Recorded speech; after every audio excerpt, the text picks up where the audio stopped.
看腻了奇花异草，偶尔看看这些最普通的植物和花草，倒是别有一番滋味。淡淡说道。但说这话的时候，却挥挥手，将那些围绕着他的蝴蝶给赶跑了。怎么赶跑了？人家可是被吸引过来的。楚风问道。看着烦，若不是心情好，就直接杀了。淡淡说道。听得此话，楚风眉头微微皱起，因为他知道淡淡这番话可不是说着玩的，他是真的做得出来。这一刻，楚风才忽然想起，他的这位女王大人可不是什么心地善良的小仙子，而是一个心狠手辣的小魔女。走吧，本女王倒要瞧瞧，好好的墓点怎么还会凭空消失？女王大人说话之间，便御空而起，向着禁地深处行去，而他行走的方向正是那墓地原本所在的方向。至于女王大人为何知道，那自然是因为他与楚风共享视听。楚风先前看了那地图，所以他自然便也看到了。此处虽然很大，但是女王大人的速度却很快，再加上他们有着明确的目的地，所以很快便来到了那墓地消失的地方。这里看上去实在太过寻常，就是林中的一片墓地。若不是地图明确标识着那墓地原本就在此处，哪怕是楚风也不会相信这里会是一位绝世强者墓地所在的地方。楚风可看出异样，淡淡对楚风问道。因为来到这里后，楚风便一直用天眼仔细观察，想要寻出一些破绽，而现在楚风已经观察了足足半个时辰了。不行，看不出来。楚风说道。那怎么办？淡淡问道。只能用阵法来检测一下了。楚风说话间便开始布置阵法，而与此同时，丛林之中有着一只黄色的大猫，正懒洋洋地趴在树上。这只猫看上去没有任何异常，与这林中的小动物一样，可是这只猫却一直盯着楚风与淡淡。尤其是当楚风开始布置阵法，散发出磅礴的重文级仙级结界之力后，那猫的眼中竟然闪过一丝光芒，随后看得更为认真起来。只不过对于这只异常的猫，楚风却并未注意到，他仍然在专心布置阵法。可是当阵法布置完毕，光芒闪闪地运转起来之后，楚风的眼中却涌现出了一抹绝望之色。没用，他的天眼难以发现那墓地去了哪里，他这阵法竟然也是无法寻找到那墓地消失的踪迹，就好像那墓地从未出现过一般。楚风根本察觉不到一丝异样。还是不行？淡淡问道。不行，我要再试试。楚风不愿放弃，绞尽脑汁想出了一种新的阵法。配合这个阵法，楚风再使用天眼，也许能够寻找到一些线索。没用的。然而就在楚风将要出手之时，一道似是猫叫，但却又明明是人类语言的诡异声音忽然自楚风的身后传来。楚风赶忙将目光投了过去，发现在一棵大树的树枝上，果然趴着一只黄色的猫。这只猫长得不是很大，但却很胖，并且很老，黄色的毛都褪色了，说是黄色，却也有点像是白色。总之，这只猫长得并不讨喜，算是比较丑的那种猫。可是这只猫却具有灵性，此刻正看着楚风与淡淡。刚才是你在说话？还不待楚风开口，女王的便好奇地问道。废话，不是本大爷在说话，难道还是你这个小丫头片子在说话？又想起了，还是那个似猫似人的声音。但是这一次，楚风与淡淡清清楚楚地看见，那话的确是从这只老猫的口中传出来的。这个有意思啊，这只丑猫竟然会说话。女王大人像是见到了宝贝一样，直接跃到那老猫的身前，一把抓住了那老猫的尾巴，把老猫给揪了起来。放开本大爷！你这个臭丫头片子，你知道本大爷是谁吗？那老猫尖锐的利爪延伸而出，便疯狂地向女王大人挥爪挠去。还别说，这只老猫还真狠，瞄准的地方竟然是女王大人那绝美无瑕、白皙稚嫩的脸颊，这简直是要抓花女王大人的脸啊！只不过别看这只老猫会说话，可显然不具备修为，除了会说话之外，与正常的猫没有任何区别，所以在女王大人的手里被玩得团团转，可就是碰不到女王大人半下，那叫一个惨。楚风，我还是第一次看见会说话的猫呢，不知道这猫什么滋味，不然咱俩把它炖了尝一尝吧。女王大人笑嘻嘻地说道。别，听得此话，那老猫顿时就急了，赶忙对楚风说道。小子，你快让这个臭丫头片子放了本大爷，本大爷能帮你找到那墓地，你知道我是来找那墓地的。听得此话，楚风也是目光微微变化，冷声问道。废话，你不是来找那墓地的，干嘛在那里布置寻找墓地的阵法？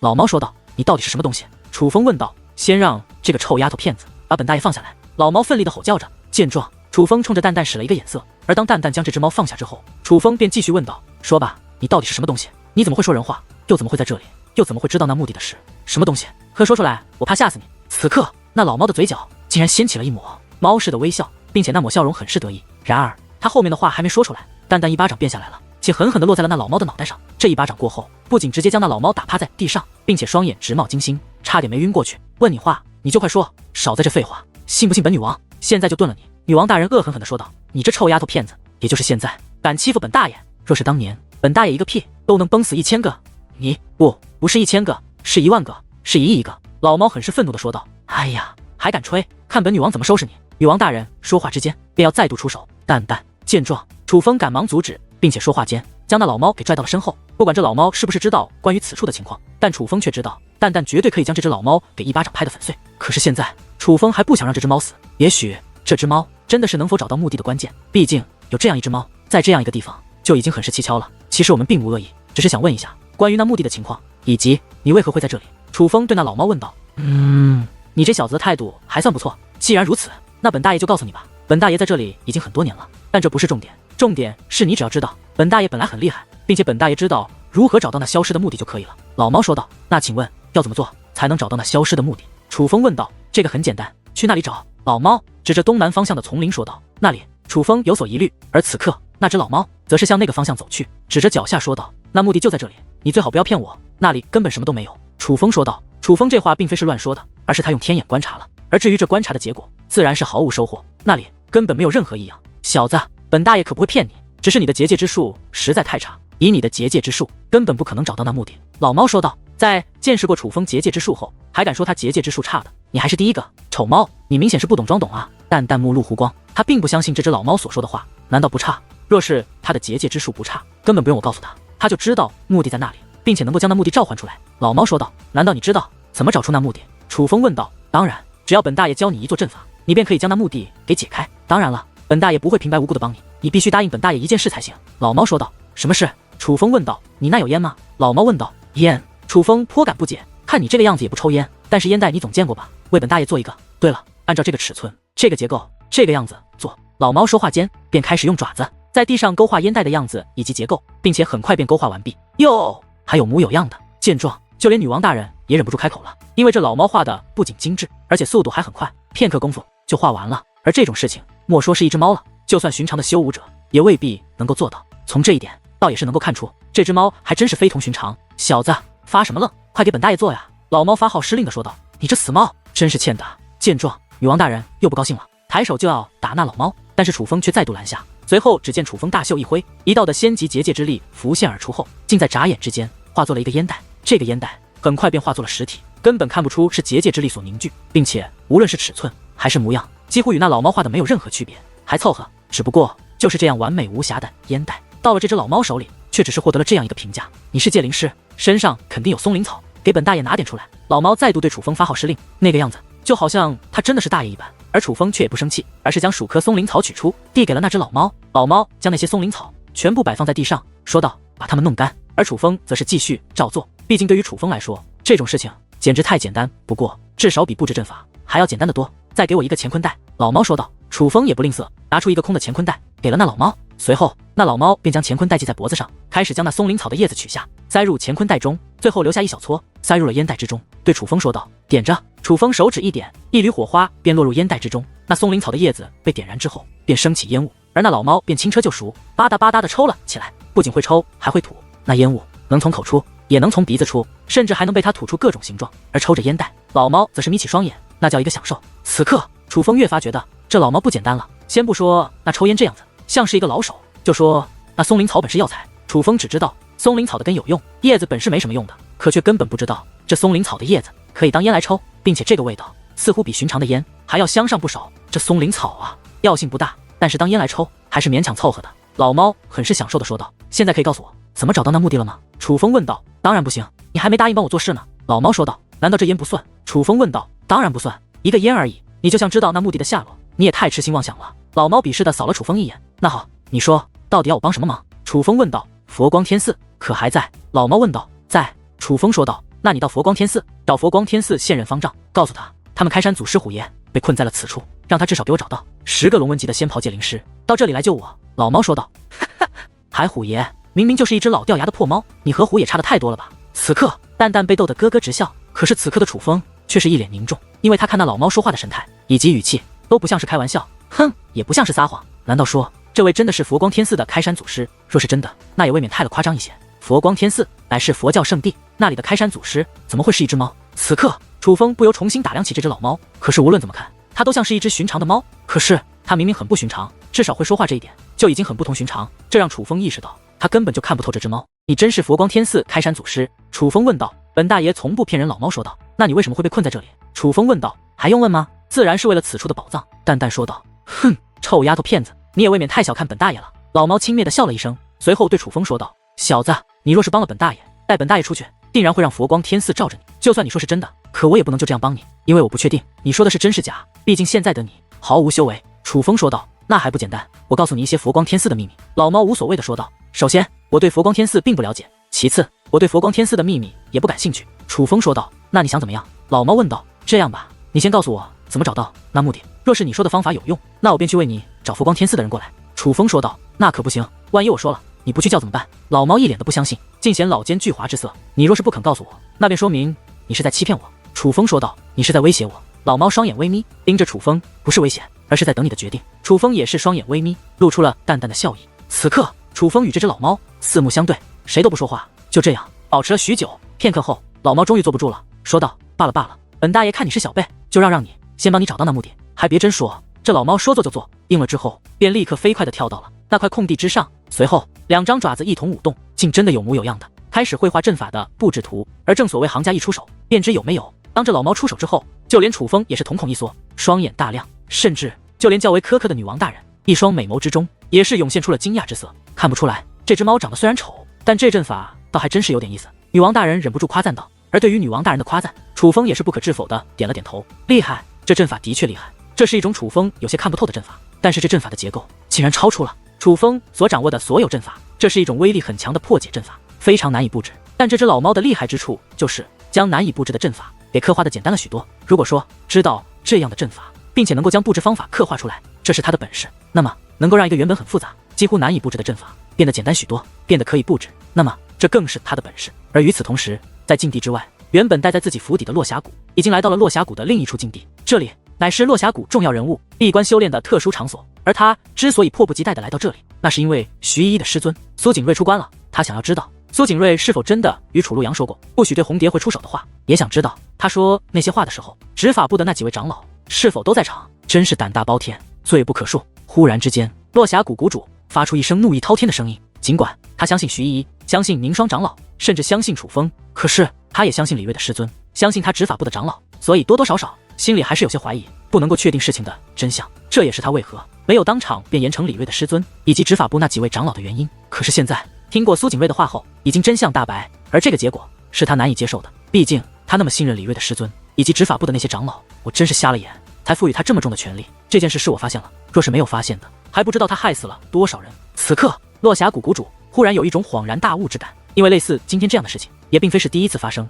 之前他都选择了相信李锐的师尊，可是今日之后，他忽然觉得之前他的决定是错误的。谷主大人，事情已经发生，您自责也是无用的，当务之急是要给予拓跋上水严惩，选出新的执法部总长老才是。这种人是万万不能再予以重任了。苏景睿说道。苏长老，那你觉得我该怎么处置拓跋上水？落霞谷谷主问道。你是谷主，应当您自己决定。苏景睿淡淡的笑道。落霞谷谷主环顾四周，确定无人之后，才对苏景睿说道：师兄，此处并无外人，您就给师弟一个建议吧，你还当我是师兄？苏景睿淡淡的一笑，可是这一笑却是意味深长。师兄，如今的我毕竟是谷主，有些时候要以大局考虑，但在我心中，你一直是我师兄。落霞谷谷主说完此话，竟然向苏景睿施以一礼。见状，苏景睿叹息一声，说道：我早就与你说过，那拓跋上水人品有问题，可你却偏要重用他。师兄，是您不问世事，如若不然，执法部总长老的位子又怎么轮到他来做？落霞谷谷主说道。听你这意思，还是怪我哥。苏景睿瞥了谷主一眼，师弟不是这个意思。落霞谷谷主略带歉意的说道。别看他是高高在上的谷主大人，可是在苏景睿的面前，倒的确没有谷主的架子，反而只有一个师弟的谦卑。祖师定下的规矩不能改，莫说拓跋上水人品有问题，就算他是个人才，可是犯下了这样的错，也是不能容忍的。杀了吧。苏景睿说道。听得此话，落霞谷谷主则是陷入了为难。所有的事情他都明白，可是就如苏景睿所说，他有些舍不得杀拓跋上水。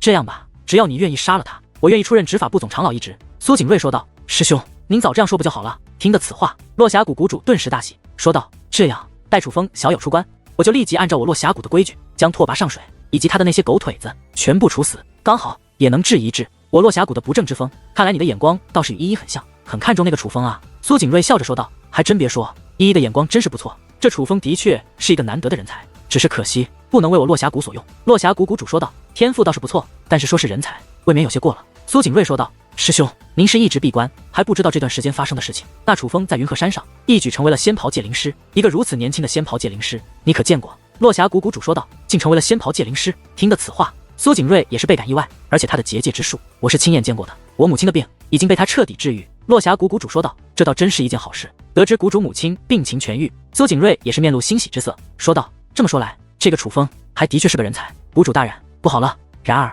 就在这时，一位落霞谷的当家长老忽然急匆匆地跑了过来，发生什么事了？见状，落霞谷谷主也是神色一变，因为那位当家长老是他命令在暗中监视执法部的拓跋长老，他闯入了禁地。那位当家长老说道。哪个禁地？落霞谷谷主问道。楚风是楚风所在的禁地，不仅进入了禁地，他还抓走了宁霜长老和徐依依。那位当家长老说道：“什么？听得此话，落峡谷谷主与苏景睿皆是神色大变。他怎么会进入禁地的？他又是怎么知道楚风进入了那个禁地的？”落峡谷谷主问道。这个属下不知，只是他冲出后便打伤了谷主大人安排看管他的长老，并且直接前往了那禁地。那位当家长老说道：“哪个禁地？”苏景睿追问道。此刻他的脸上也尽是紧张之色。就算别人他不关心，可是徐依依的安危他不可能不关心。随我来。落峡谷谷主也不再废话，身形一纵便掠上高空，而苏景睿也是紧随其后的跟了上去。只不过当二人来到那禁地之后，神色又是大变，因为他们惊愕地发现那禁地的入口竟然被封闭了，并且负责守护这片禁地的当家长老们全都被打伤了。见状，落峡谷谷主赶忙取出特殊的结界钥匙，想要去开启这禁地的大门。可是这一开启，才发现他的结界钥匙竟然无用。该死，这拓跋上水竟然摆了我一道！此刻，落峡谷谷主脸上的怒容越发浓郁，甚至汹涌的杀气也是浮现而出。怎么了？难道你打不开？苏景睿问道。当初这禁地大门出过一些问题，当时我是命拓跋上水请来多位龙纹界灵师来修理的。按理来说，我这钥匙肯定是能打开的，而现在打不开这门，便一定是拓跋上水搞的鬼。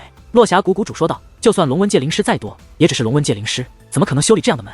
苏景睿一脸不解，因为在他看来，这禁地的大门当真是坚固的很，连他都难以攻破。这样的门，龙纹界灵师肯定打造不出来。莫说打造不出来，就算修理，也应该修理不了才对。师兄，你有所不知，这其中有着诸多隐情。落峡谷谷主面露为难之色。其实正常来说，龙纹级黄袍界灵师的确无法修理这样的禁地大门。可是当初那位强者似是知道这禁地大门时间久了之后会出现问题，特意传授下来一种龙纹级黄袍界灵师也能修理此门的方法。只不过关于那位强者的事情，苏景睿还不知道，而落峡谷谷主现在也不方便与他细说。没办法了，人命关天，只能强攻了。你我轮番攻打，这扇门定能破开。只是破开之后，怕是无人能够打造出这样的禁地大门了。苏景睿对落峡谷谷主说道。其实在他看来，这是眼下解决问题的唯一方法。可是他害怕落峡谷谷主不同意，所以用商量的语气说道。别看落峡谷谷主是他的师弟，但是苏景睿却知道他这位师弟的脾气还是很执拗的。而禁地这种地方更是流传已久，禁地大门也算是先辈的遗物。如今虽然的确是有要事不得不闯入，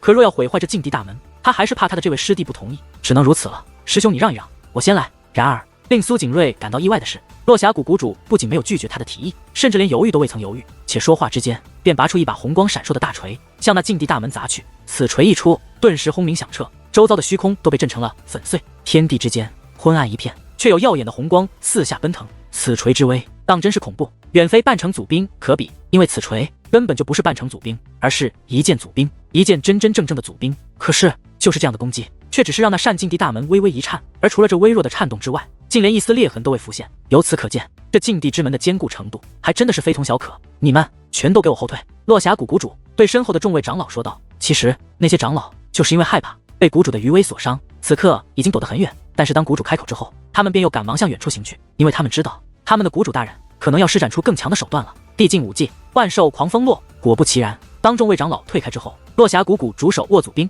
借助祖兵之威，竟然施展出了地境武技，一只狂风汇聚而成的猛兽，个个狂猛无比，而数量竟有上万之多。此刻那些猛兽一只又一只，连续不断地冲击着那扇禁地大门，威力之强，气势之猛，那方天地简直与地狱没有区别。而在这等凶猛的攻势之下，那座禁地大门也开始出现一道道细小的裂痕，并且越来越多。与此同时，在禁地之中，一座耀眼的阵法也是浮现而出，那是一座磅礴的大阵，屹立在丛林之中。此阵中间是一座高塔，高塔四周乃是24个手持大剑的兽人，栩栩如生，简直如真的一般。可是这并非真的，只是由阵法汇聚而成。因为当那阵法运转之后，无论是那高塔还是那24位手持大剑的兽人，身上都开始散发出仙级结界之力特有的光芒，且光芒越来越盛。楚风，我怎么觉得这阵法有些不对劲？女王大人暗中对楚风传音道。我也觉得有些不对劲，但是已经到了这一步，只能试一试了。蛋蛋，你帮我看好那只老猫，若它有什么不对的地方，立刻制止。楚风也是暗中回道。没问题。而女王大人则是探手一抓，一把将那只老猫抓在了手中。臭丫头片子，你干嘛？放本大爷下来！老猫不悦，开始疯狂的大叫起来。丑猫，本女王可信不过你这阵法若是能够召唤出那目的也就罢了，若是召唤不出，本女王就让你尝尝生不如死的滋味。女王大人冷声说道。臭丫头片子，竟敢威胁本大爷，你们这是恩将仇报，你们简直丧尽天良。老猫叫得越发大声，甚至他的声音竟然在微微颤抖，看得出来他也是很怕女王大人的。放心，若是你这阵法有用，本女王也不会为难你。见状，女王大人的嘴角掀起了一抹得意的弧度，可是却没有人注意到，当那阵法的光芒越来越盛之际，那老猫的嘴角也掀起了一抹淡淡的笑意，而这个笑容很是诡异。阵法运转越来越强，宛如一轮明日落于林中，照耀四方。而此刻，那阵法的能量已然达到了极致。忽然之间，阵中那24只高大的兽人同时挥动手中的巨剑，斩向了那位于阵法中间的高塔。巨剑落下，阵法顿时粉碎开来，化作磅礴的结界漩涡，在此处飞快的旋转，融入大敌之中。糟糕，上当了！见到这一幕，楚风顿时神情一变，他已经察觉到了事情的不对，这里根本没有所谓的目的，而他刚刚所布置的阵法似乎是一座破解阵法，就在刚刚，似乎将另外一座阵法破开。有什么东西要被他放出来了？为何骗我？楚风目露怒意，对那只丑猫问道：“小子，现在才意识到，似乎已经晚了哟。”而此刻，丑猫的脸上尽是阴谋得逞般的笑意，竟敢欺骗我们，宰了你！见状，女王大人的体内顿时散发出磅礴的杀意，说话间便要将手中的老猫撕成粉碎。可就在这时，一声怒吼忽然传来，与此同时，一股磅礴的力量也是自地底深处蔓延开来。而当那股力量出现之际，一股磅礴的威压也是瞬息封锁这片天地。此时此刻，莫说是楚风，就连是女王大人也是难动分毫，他们的力量都被那股诡异而强大的威压所封锁。下一刻，楚风与蛋蛋能够清晰地看到一重又一重肉眼可以看见的能量体开始自的底深处不断飞掠而出，融入那只老猫的体内。这种情况竟持续了足足1个时辰之久。1个时辰之后，这方天地才安静下来，而楚风与蛋蛋的身体也终于恢复了自由。只不过此刻的楚风与蛋蛋却皆是不敢再向那只老猫出手了，不仅不敢对那只老猫出手，且向来暴躁的女王大人竟然还主动放开了那只老猫，因为他们能够在那只老猫身上感受到极为恐怖的气息，那是一种难以估量的气息。强，这只老猫非常之强，它的实力至少要比落霞谷谷主还要强上许多，搞不好这是一位真仙级的存在。面对这只老猫，根本就不是楚风他们想不想杀它的问题了，而是根本就不具备杀死这只老猫的能力。别怕，我不会杀你们的。好说歹说，你们两个也算对我有若不是你们两个，我也不可能恢复修为。老猫笑眯眯地对楚风说道，且说话之时，捡起先前不慎掉落在地上的烟袋，再度吧嗒吧嗒地抽了起来。此刻的他拥有着抹杀楚风与蛋蛋的实力，但看他的样子，似乎真的不打算对付楚风和蛋蛋。怎么了？吓得不敢说话了？别怕，我说了不会杀你们，就不会杀你们。本大爷向来言而有信，虽然之前这个臭丫头片子对本大爷很不礼貌，但本大爷看在你小子的份上，已经决定饶他一命。老猫对楚风说道。且这话说完后，他有意味深长的一笑，说道：修罗界灵师，想不到这个鸟不拉屎的地方也能出现修罗界灵师，倒也是难得。你到底是什么来头？楚风开口问道。他越发的确定这只猫的非同小可，恐怕对方的来头极大。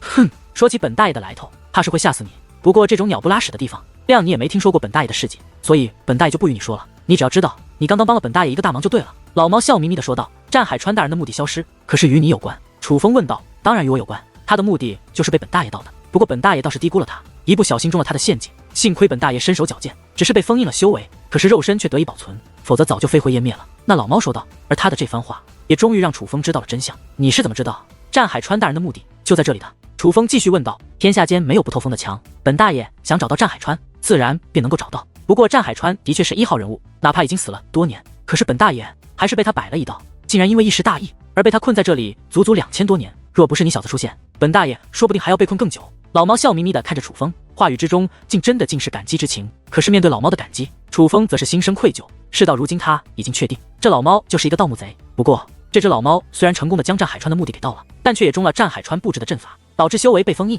而他被困在这里无法离去。而楚风却偏偏被这老猫所利用，将这只老猫被封印的修为给解封，让这只老猫恢复了自由之身。最重要的是，这只老猫的实力实在是太强，就算是落霞谷谷主也不是他的对手。所以就算现在明知道战海川的目的是被这只老猫给盗了，但是落霞谷也是拿他没有任何办法了。楚风，给老子滚出来，否则我就杀了徐依依和宁霜。快说话，我知道你在这里，你不是有情有义吗？难道你要看到你的朋友惨死在我的手中？然而就在这时，阵阵如同雷鸣般的声音开始不断自远处传来，起初声音还有些微薄，可是渐渐的则是越来越清晰。听着这个声音，楚风顿时神色一变，因为他已经听出来了，那是李瑞师尊的声音。怎么会这样？发觉不对，楚风赶忙用天眼观察，而这一观察，楚风则更加紧张了。他不仅看到了李瑞师尊，还看到了徐依依以及宁霜长老。此刻无论是徐依依还是宁霜长老，皆是被特殊的锁链捆绑着，不仅手脚被束缚了，那锁链还拴住了他们的脖子，而锁链的另一头就在徐瑞师尊的手中。此刻徐瑞的师尊就像是牵狗一样牵着徐依依以及宁霜长老。这混账！楚风大怒，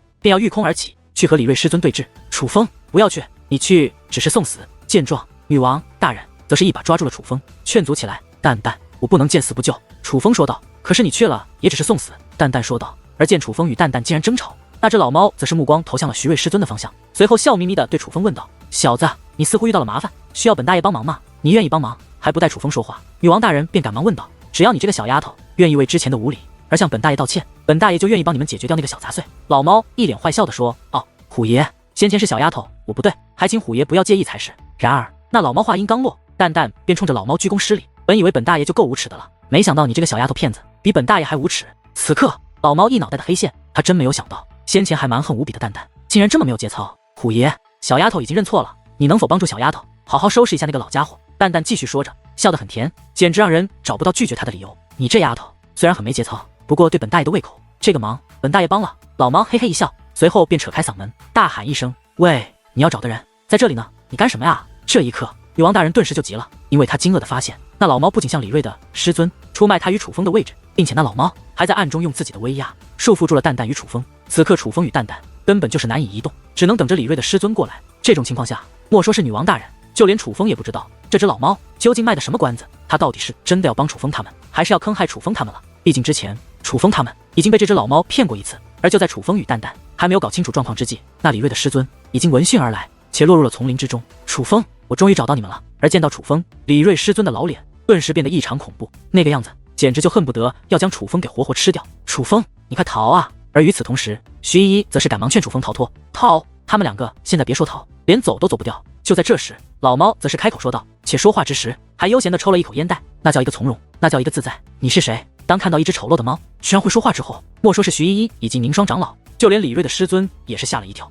我是谁不重要，重要的是接下来我将掌控你的命运。老猫笑眯眯地对李锐的师尊说道。你说什么？李锐的师尊目露隐隐怒意，可是面对愤怒的李锐师尊的愤怒，老猫却是面色不改，继续说道，小杂碎，别说本大爷不人道，下面本大爷就给你两个选择。第一条路，你现在就自杀，自己弄死你自己，一了百了，你死得痛快，也省得本大爷亲自出手。第二个条路，那就是由本大爷弄死你，不过若是本大爷出手，那么你一定会死得很惨，所以我劝你还是选择第一条路。老猫说道。你开什么玩笑？你可知道我是谁吗？李锐师尊说道。你是谁啊？老猫漫不经心地问道。我乃是拓跋上水落峡谷的执法总长老，落峡谷之内，一人之下，万人之上，你一只野猫居然敢对我说这样的话，你可要知道我有10000种方法可以将你折磨致死。果不其然，此刻的李锐师尊已经勃然大怒，在他的看来，他那高贵的身份遭到了亵渎，的确是亵渎。在整个落峡谷，除了落峡谷谷主以及苏景睿之外，他可以算是落峡谷的第3强者。在整个落峡谷，除了谷主以及苏景睿之外，也真的没有人敢与他这样说话。本来他觉得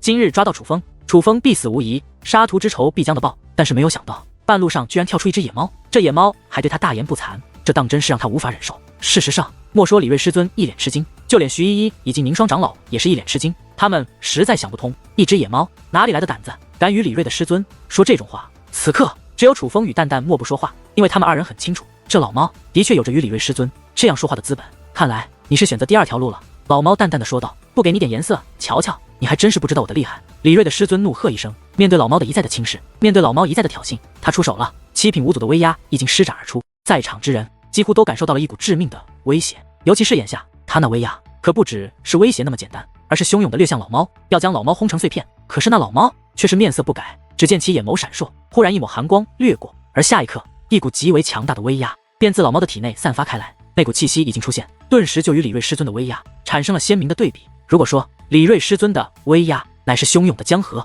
那么那老猫的威压便是浩瀚的大海，两股威压相互碰撞，老猫的威压瞬息便将李锐师尊的威压吞噬，且宛如无形的万箭自李锐师尊的身体飞穿而过。李锐师尊双膝下弯，便跪在了地上。怎么回事？徐依依与宁双长老顿时神色一动，面露惊讶与不解之色，因为老猫的威压是冲着李锐师尊的，所以他们都没感受到老猫的威压是那样的厉害，自然而然的他们也就不知道为什么李锐的师尊会突然就跪在了地上。不仅跪在了地上，此刻李锐的师尊竟然面色惨白，毫无血色，且浑身上下在不断的颤抖。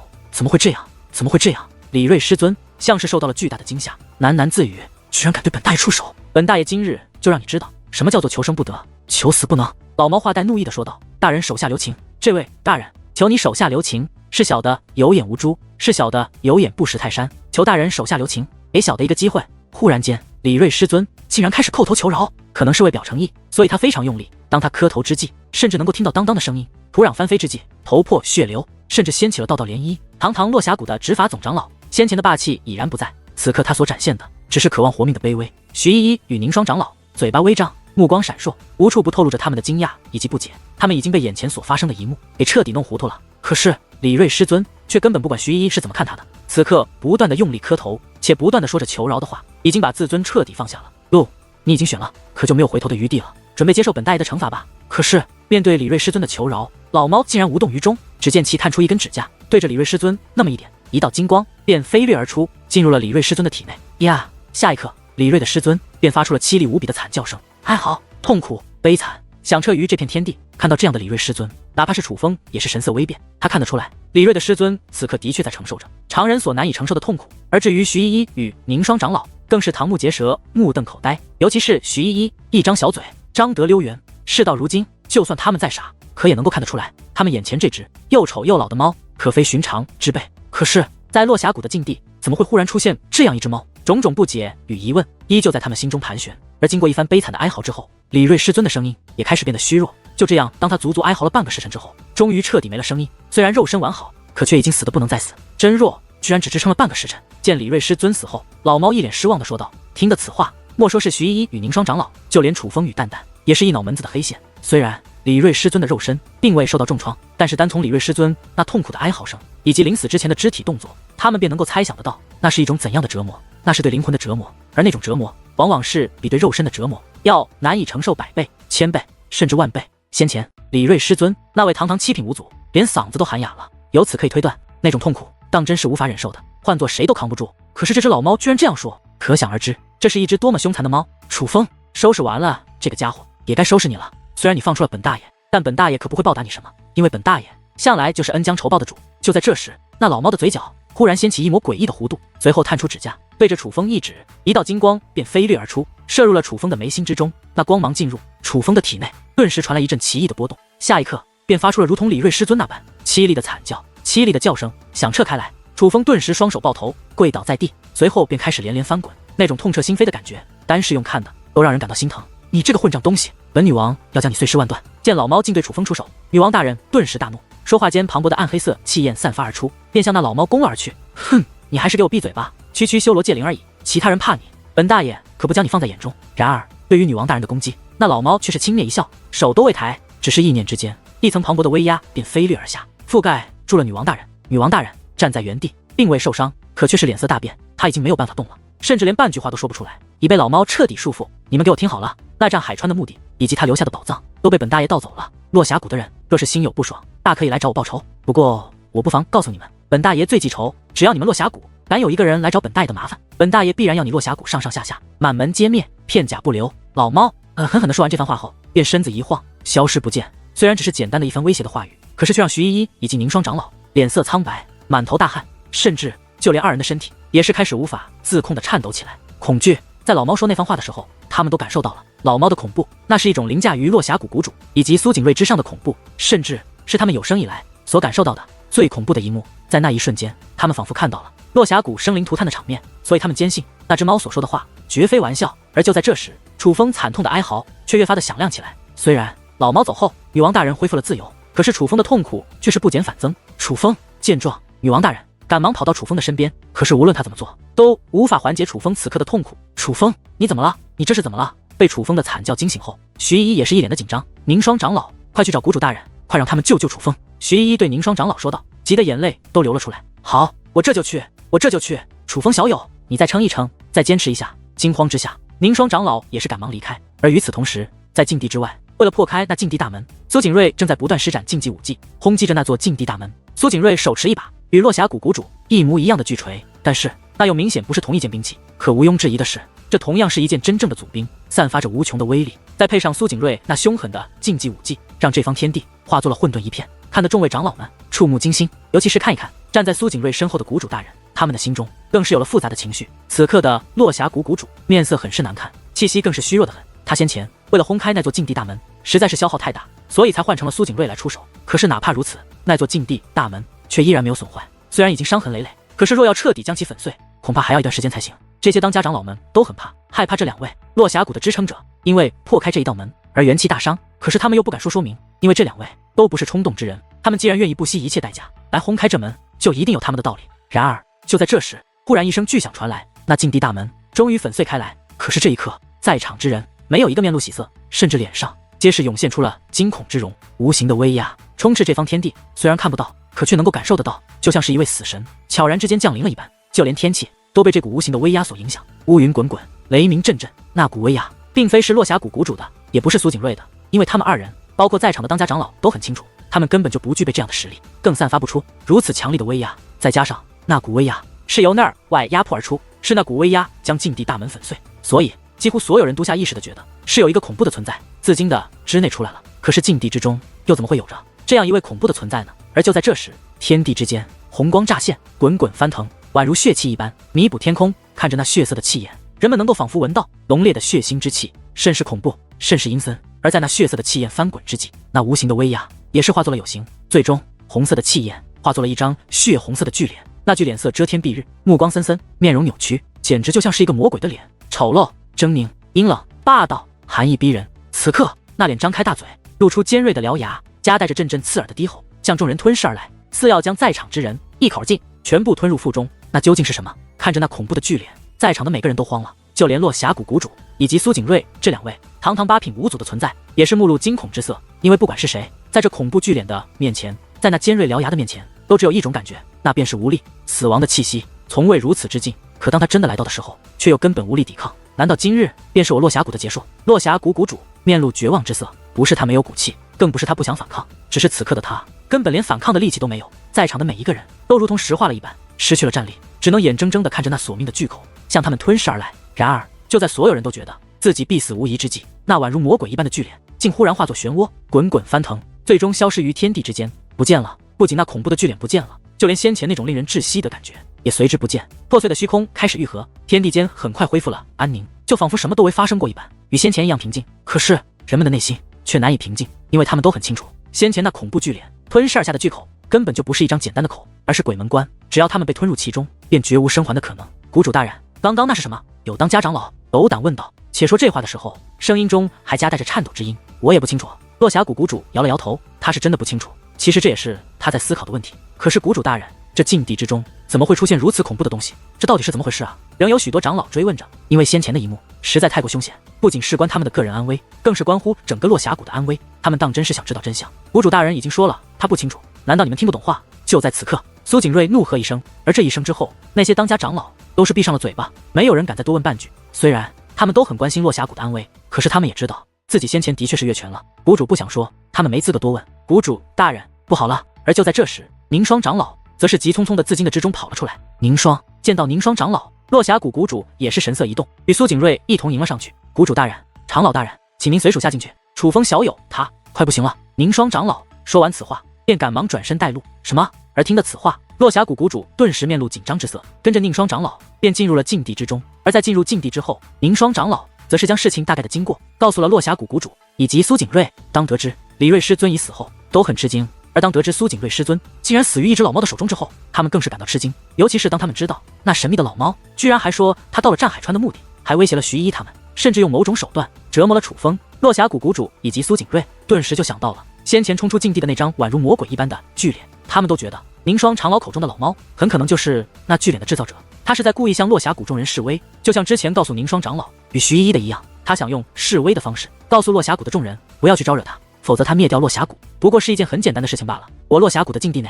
怎么会忽然出现一只这样可怕的存在？他是如何进来的呢？到底发生了什么？落峡谷谷主脸色很不好看，毕竟今日发生的事情实在太过非同小可，甚至是关落峡谷的存亡，他不得不担忧。事情的经过唯有楚风小友清楚，不，他的那只戒灵也许也清楚。凌霜长老说道。落峡谷谷主点了点头，随后便加快了前行的速度。而在三人急速的赶路之下，终于来到了楚风所受伤的地方。此刻的楚风依然在痛苦的哀嚎着，只不过声音已经不如先前响亮。不是他不痛了，只是他痛的连呼喊的力气都没有了。让我来看看。落峡谷谷主说话之间便走上前去为楚风诊断伤情，只不过一番诊治之后，他则是眉头紧皱，露出了无能为力的目光。谷主大人，怎么样？楚风他到底是怎么了？徐依依焦急地问道。我看不透。落峡谷谷主无奈地摇了摇头。我这里有一颗止痛的丹药，倒是可以给他服用一下试试。苏景睿说道。你知道什么叫做对症下药吗？连楚风到底是怎么回事都不知道，就给他服药，吃死了你负责吗？然而就在此刻，女王大人却是怒喝一声，并且走到楚风近前，大喝道：都走开，少在这里假惺惺的，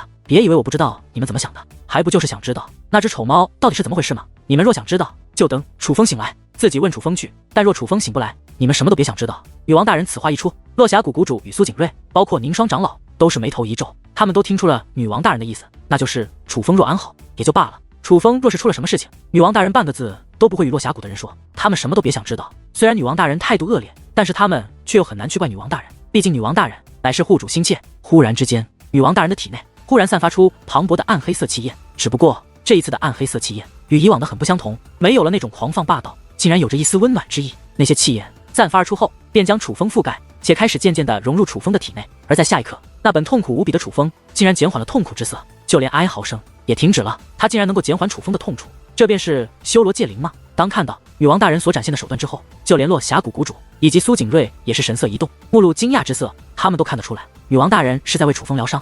可是楚风的痛楚很是特别，连他们都束手无策。可是就是连他们都束手无策的痛楚，但是女王大人居然有办法，这让他们对传说中的修罗界灵顿时又有了新的看法与认识。楚风自从受到老猫的攻击之后，便进入了一种奇特的状态。虽然他一直哀嚎不断，甚至连滚带爬，将自己的痛楚表现得淋漓尽致，可是那只是楚风无意识的表现。楚风真正的意识陷入了一个诡异的环境之中，这里更像是一个炼狱，四周无边无际，尽是黑色的火焰滚滚翻腾，燃烧着楚风，让楚风感觉痛苦无比。可是透过那火焰，楚风却又能够在隐约间看到一些奇特的景象，只是因为火焰一直升腾，且加上痛苦难忍，楚风也一直看不清那景象究竟是什么。在被折磨了许久之后，楚风忽然觉得一种温暖的力量自周遭出现，覆盖了他的肉身。在这股力量的包裹下，那围绕在楚风周围的黑色火焰也是开始渐渐消退，而那隐约间浮现的景象也是变得越发清晰。楚风看到了一个孩子降生于世，当他降生之时，竟然携带异象。9天之上，银芒涌动，将夜空照耀得格外亮眼。忽然之间，那银芒深处浮现出一根银色的长枪，那长枪极大，根本无法形容它的尺寸，就仿佛那根本不是一杆枪，而是一杆可以毁天灭地的神兵，携带着无上神威，出现于天际之上。可就是如此恐怖的兵器，竟然从天而降，最终化作一道银光，落入了那孩童的体内。从此以后，这孩子便众星捧月，被族人视为天之骄子。转眼之间，景象跳跃，那个孩子长大了，已经成长为了一个修武的男孩。他修武天赋极强，远非同龄人可比，乃是真正的鹤立鸡群。景象又是一跳，那孩子已是一个少年。当时他莫说是同龄人，就算是老一辈的强者，也不是他的对手。景象不断跳跃，虽然跳跃得很快，但楚风却见证了这孩子成长的历程，从一个婴儿成长为了一个铁血男的历程。他手持银色长枪，身穿银色铠甲，离开族群，闯入百炼凡界，击败众多高手，以有生以来无一败绩的成绩，成为了一代无人可敌的传奇。战海川，楚风心中一动，他已经确定了，他是看到的孩子乃是战海川，所以他看到的其实是战海川的成长历程。只不过那些景象跳跃得太快，并且只记录到了战海川闯入百炼凡界，击败各个高手的事情。之后那些景象便破碎了，化作了无数残片，飘荡在楚风的眼前。看来战海川生长的地方与众不同啊，是在百炼凡界一个封闭的地方。楚风的心中掀起了难以退散的涟漪。虽然景象演变的速度很快，并且有些片段也不完整，但楚风却注意到了一个细节：战海川来自一个家族，这个家族就在百炼凡界之内，可是这个家族却是一个隐秘的家族，存在一个隐世之地，与世隔绝。但楚风此时此刻却非常想找到那个与世隔绝的地方，因为楚风注意到战海川每次突破修为之际，都是在一个特殊的地方修炼，那个地方远古气息非常浓郁。虽然只是影像，可楚风却隐约觉得那是一个专门的修炼场所，一个专门的悟道之地，甚至那里比云鹤山内那位尊者修炼过的山峰还要厉害。楚风若是找到那里，在那里修炼的话，楚风也许又可以连续突破，对他的修为将大有进展。只是因为先前的片段皆是断断续续，有很多关键性的内容楚风都根本没有看到，所以楚风只确定那个战海川家族所在之的肯定在百炼凡界，但是具体在哪里，楚风是真的不知道。而就在这时，那些飘荡在四周的景象残片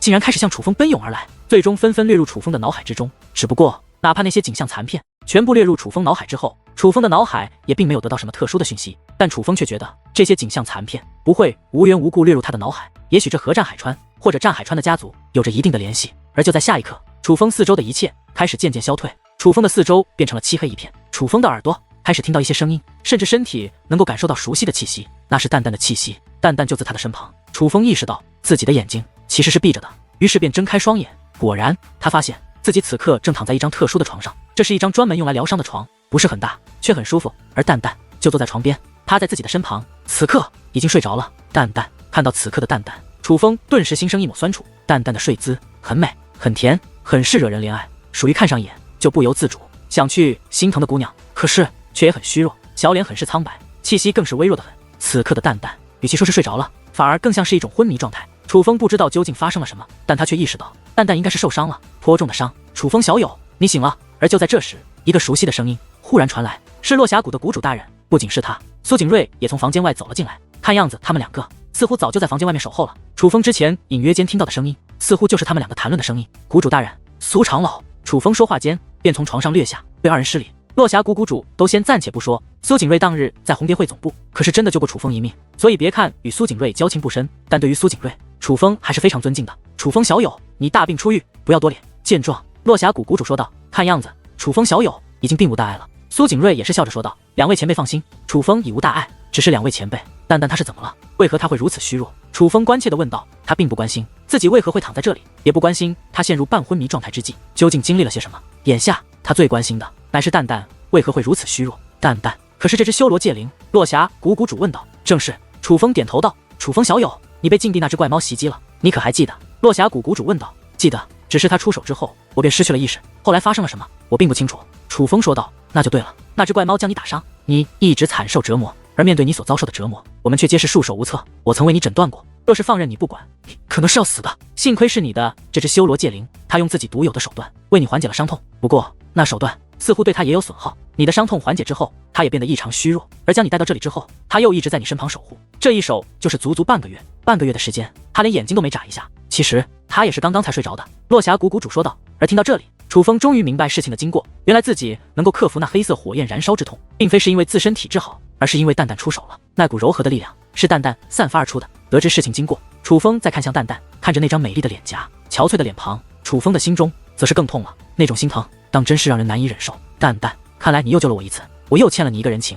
楚风伸手轻轻地抚摸了一下蛋蛋那绝美却又憔悴的脸颊，心中酸楚万分。随后楚风便当场布置结界阵法为蛋蛋疗伤。在楚风精湛的疗伤阵法之下，蛋蛋的脸色倒也是好转了许多。可是蛋蛋却并未有苏醒的迹象，相反，反而越睡越是甘甜。这是楚风有意为之，他想让蛋蛋好好休息一下。而经过一番疗伤之后，楚风便张开戒灵大门，将女王大人送回了自己的戒灵空间之内。楚风小友，你的结界之术当真是精湛，像你这般年轻便能成为仙袍戒灵使者，本已是极为罕见，可是结界之术却又如此精湛，这就更是见所未见了。难怪大家都如此看好你当真是一位绝世奇才。苏景睿是第一次看到楚风施展结界之术，虽然只是疗伤阵法，可是苏景睿却也看出了楚风结界之术的厉害。苏长老过奖了。楚风笑着说道。因为徐依依的关系，楚风对这苏景睿的印象也是非常的好。楚风小友，不知你进入禁地之后究竟发生了什么？落霞谷谷主开口问道。与此同时，苏景睿也是目露关切之色。对于二人的反应，楚风倒是颇为理解，毕竟此事关乎落霞谷安危，他们不关心反而不正常。随后楚风也没有隐瞒，而是将事情的经过一五一十的全部告诉了落霞谷谷主以及苏景睿。想不到战海川大人的目的最终还是未能保住，只是战海川大人的目的，在我落峡谷的事情一直以来只有历代谷主清楚，绝对不会传出去才是。那只怪猫是如何知道的呢？落峡谷谷主眉头紧皱，思索不断。是啊，这件事情的确很是隐秘，若不是发生了这些事，我恐怕就算到今日也不知道那禁地之中原来有着战海川前辈的目的。苏景睿也是说道。谷主大人，苏长老，都是晚辈的错，是晚辈愚钝，才被那老猫所骗，将他放走。楚风满脸歉意的说道。楚风小友，你千万不要这样说，你进入禁地乃是受我所托，并且因此你还差点丢掉了性命，我本已经很是惭愧了，你这样说的话，那我便更加惭愧。落峡谷谷主一脸的惭愧，他不仅不怪楚风，相反还感觉深深的自责，毕竟当日楚风的情况他看到了，若不是淡淡出手，怕是楚风真的会死。楚风小友，这件事真不怪你，你不要有心理负担。苏景睿也是劝道，身为落峡谷的当家人之一，他也同样一点都不怪楚风。两位前辈，不管你们怎么说，但我都是帮了倒忙，这个人情我日后会还你们，只是我楚风还有事在身，便不久留了。楚风说道。楚风小友，你要走？见楚风要走，落峡谷谷主目露惊讶之色，莫非谷主大人还有什么事？楚风问道。事情倒是没有，只是你好不容易来了一次，我还没来得及好好招待你。落峡谷谷主仍有挽留之意。谷主大人，我楚风本是囚犯之身，来此却获得贵宾般的礼遇，楚风已是非常感激。楚风说道。楚风小友何来囚犯之身？全是那拓跋上水搞的鬼而已，不过他已经死了，倒也算是为楚风小友报了仇。楚风小友你放心，拓跋上水的那几个手下虽然没被那猫所杀，但我也已经让他们去陪拓跋上水了。落峡谷谷主说道。楚风已经明白了谷主的话中之意，执法部的那几位长老应该都被落峡谷谷主处死了，而落峡谷谷主之所以这样做，其实是为了给楚风一个交代，以这种方式来表示他对楚风的重视。谷主大人，有一事楚风不明白。忽然楚风说道。楚风小友，有什么不明白的？但说无妨。落峡谷谷主说道。拓跋上水为何会那般钟爱他的弟子李锐，甚至不惜以身犯险，也要置我于死地？楚风好奇地问道。楚风觉得拓跋上水是一个有远虑，并且很奸诈、很自私的人，这种人一定分得清利与弊，为了一个真传弟子而把事情闹这么大，是非常不值得的。可是拓跋上水偏偏却把事情闹大了，很直冒着生命的危险，也要为他的弟子李锐报仇，这让楚风很是不解。